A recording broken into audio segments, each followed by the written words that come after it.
Hello there, YouTube. Devin here again, and today I have another canteen for you. It's actually a newer version of a canteen I recently just did that I was very, very happy to find because now I have both models. And instead of having both models of the same kind of period, I have the old model in the old version and the new model canteen in the new version. So I'll bring both of them up here in the video to do some explaining. If you remember, my Portuguese border guard canteen, I did a restoration on. Now here's the canteen cover now with properly hydrated leather, which you can see is flexible. It's not as stiff and rigid. This is the old version that has the strap instead of the hooks like that version. So this has the shoulder strap, but other than that, it's pretty much the same canteen. It splits in half. This bottom portion comes out, it's connected by this little leather strap down here in the center. The shoulder strap routes through that bottom strap, and these two up here, and things that secure the canteen in place, these straps route underneath these as well and hook up onto these brass studs. Now this canteen carrier was made in 1908 with the strap, and the canteen for it is this one right here, as you saw in the older video, where it is a hand-blown glass. This one's handmade. You can see a lot of imperfections in it. It's kind of wavy. It has a lot of air bubbles in it. There's excess glass on it, as you can see up there. There's a huge swell of glass there in the bottom. This is the handmade version. It's not a perfectly clear glass. It's kind of this bluish color, a light blue. So that was in the older one, and here's the cover for that. This one, it's made out of a thinner leather than the newer one. It did have the same kind of pad in it, except this had kind of a red felt pad in it, felt and wool pad, which I had to cut out. It was pretty much disintegrated. It was full of dead bugs and stuff like that. You could tell bugs had been chewing at it and nesting in it and stuff like that, where this one wasn't stored very well. My old version one was not stored very well, whereas my newer version here, the one with the hooks, was stored significantly better. Here's the canteen itself. As you can see, this is a machine-made piece of glass. Nice clean break on the bottom where it would have been sitting and formed. Nice even seams around the edges, as you can see, instead of, kind of wavy. There's no excess glass on it. There's no thicker parts of the glass. There's no air bubbles in the glass. And you could tell also there's a little bit of a swell on the inside here, around there. If I spin it with the light kind of helps a little bit, but doesn't really help. But there's a little bit of a swell on the inside of this, and that's for securing the cork a little better.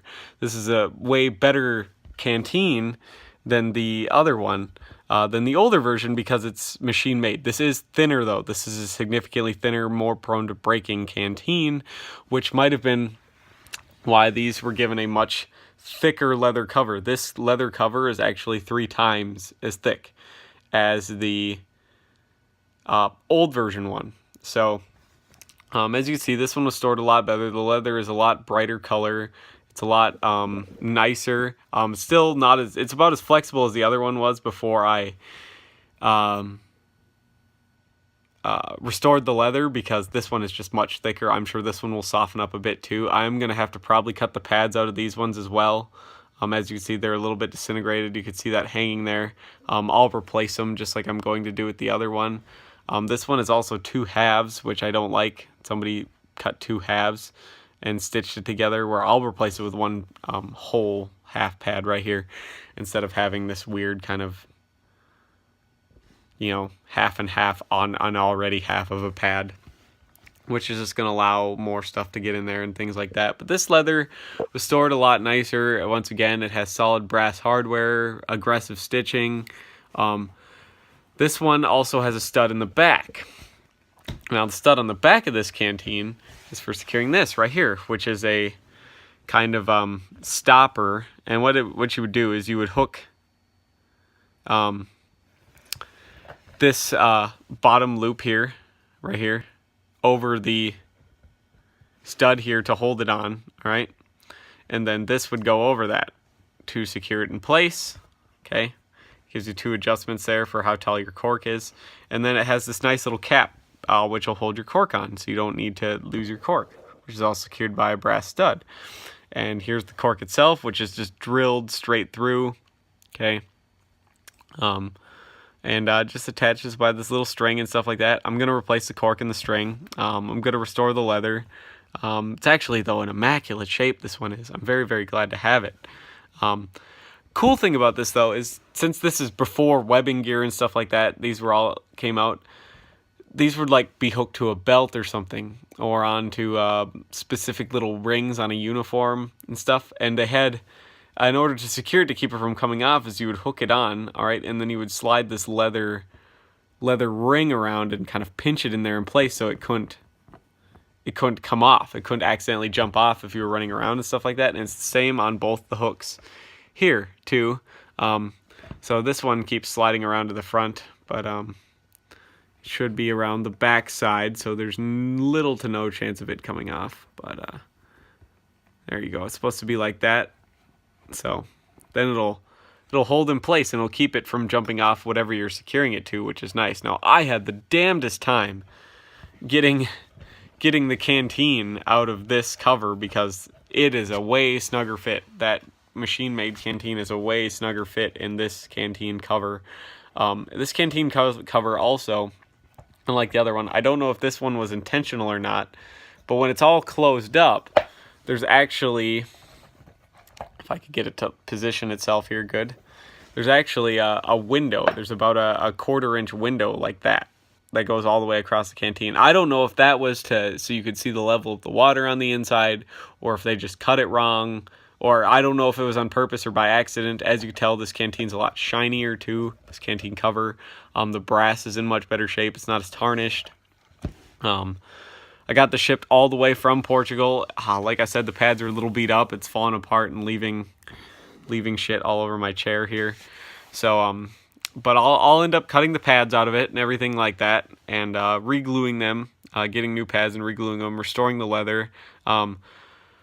A few of you guys have wanted to see a leather restoring video, and I will probably just cut the pads out of this canteen and then leave it until my tripod comes. Somebody was nice enough actually to buy me a tripod to stop the whole camera shaking thing, because I have to hand hold my camera.